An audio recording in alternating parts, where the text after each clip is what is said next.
بسم اللہ الرحمن الرحیم۔ آج ہم شروع کرتے ہیں تجوید کے بارے میں۔ تجوید کیا ہے، تجوید کا معنی کیا ہے؟ ہم سنتے تو ہے لیکن ہمیں معنی اور اس کا مطلب نہیں پتہ۔ تجوید کا لفظ یہ جودہ سے نکلا ہے، اور جودہ کا مطلب ہے کسی چیز کا نکھارنا، خوبصورت بنانا۔ تو تجوید کے لغوی معنی جو ہے ستھرا کرنا، جدا کرنا، عمدہ کرنا۔ اور اصطلاحی جو تعریف ہے، تجوید کا مطلب ہے حروف کا صفات لازمہ اور عارضہ سے ادا کرنا۔ تجوید کا مطلب ہے صفات لازمہ اور عارضہ سے ادا کرنا۔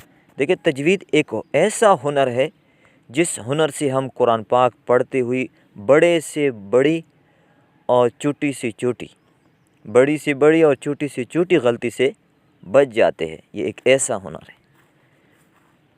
تو تجوید ایک ایسا راستہ ہے جس کے قوانین پڑھنے اور سمجھنے سے انسان کو پتہ لگ جاتا ہے کہ غلطی کیا ہے۔ اور غلطی کی دو قسمیں ہیں۔ قرآن کریم پڑھتی ہوئی ہم سے جو غلطیاں ہوتی ہے اس کے دو اقسام ہیں۔ ایک ہے لحن جلی، لحن کہتے ہیں غلطی کو، جلی کہتے ہیں بڑی کو، یعنی بڑی غلطی۔ لحن خفی یعنی چھوٹی غلطی۔ دو غلطی، جو لحن جلی جو ہے، ایک حرف کو دوسرے حرف سے بدل دینا یا زبر زیر پیش کو تبدیل کر دینا، یا وہ غلطی کرنا جس سے الفاظ کا مطلب بدل جائے، اور یہ غلطی کرنے پر گناہ بھی ہے۔ اس کو کہتے ہیں لحن جلی ہے۔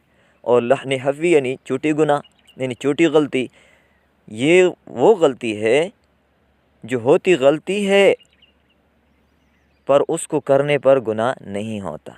جیسے کہ را کو موٹا یا باریک پڑھا جائے۔ بعض دفعہ را کو موٹا بھی کیا جاتا ہے، بعض دفعہ دیکھیں را کے اوپر جب زبر ہوتا ہے تو اس کو پر پڑھا جاتا ہے۔ اس کے اپنے قاعدے ہیں، وہ اپنی جگہ پہ انشاءاللہ پڑھیں گے۔ لیکن را کو موٹا یا باریک پڑھنا، تو تجوید میں انسان ایسی اصول پڑھتا ہے جس سے اسے اپنے غلطی کا پتہ چل سکتا ہے۔ ایسے طریقے سے پڑھتا ہے جس میں وہ بڑی غلطی اور چھوٹی غلطی دونوں غلطیوں سے بچ سکتا ہے۔ تجوید کی بنیاد کس پر ہے؟ تجوید کی بنیاد جو ہے الف سے لے کر یا تک کی جو حروف تہجی ہے، جنہیں حروف تہجی کہا جاتا ہے، حروف الہجا بھی کہتے ہیں۔ تو اس کے بارے میں انشاءاللہ پھر بات کریں گے۔ یہاں تک ہم سیکھیں کہ تجوید کیا ہے، معنی، مطلب، اور کون سا اس کو ہم نے کون سا ہنر کہا، اور قرآن کی اس میں جو غلطیاں ہیں ہم کرتے ہیں، ان غلطیوں سے بچنے کے لیے جو لحن جلی ہے، لحن خفی ہے، اس کے بارے میں ہمیں معلومات ہونی چاہیے۔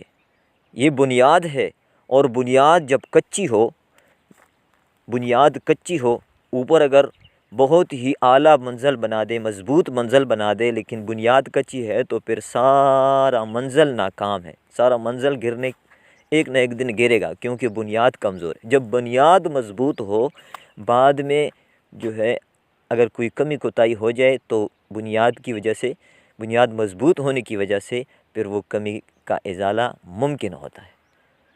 تو اب ہمیں بنیاد مضبوط کرنے کے لیے پہلے ابتدا کرتے ہیں حروف تہجی سے، پھر انشاءاللہ ہم شروع کرتے ہیں حروف تہجی۔ تو سبسکرائب کریں میرے چینل۔